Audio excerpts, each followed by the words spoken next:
mainstream fundamental Christianity, you have two ways to forgive sins. The first way would be the one way that they teach. It would be the Jesus way. It would be when John the Baptist comes, he baptizes by water for the forgiveness of sins to prepare the way for the Messiah. And then Jesus' disciples baptized by water for the forgiveness of sins.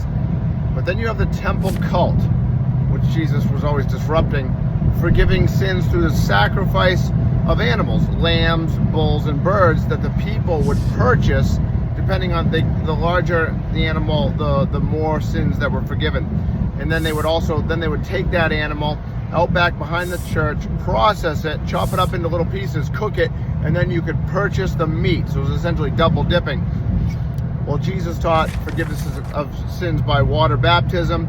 The temple cult taught forgiveness of sins through the killing and murder of an innocent sentient being.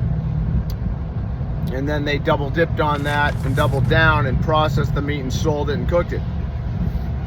So you can see the clear discrepancy here, the huge glaring contradiction that Jesus forgave sins through baptizing, and he didn't even, you could just go forgive sins.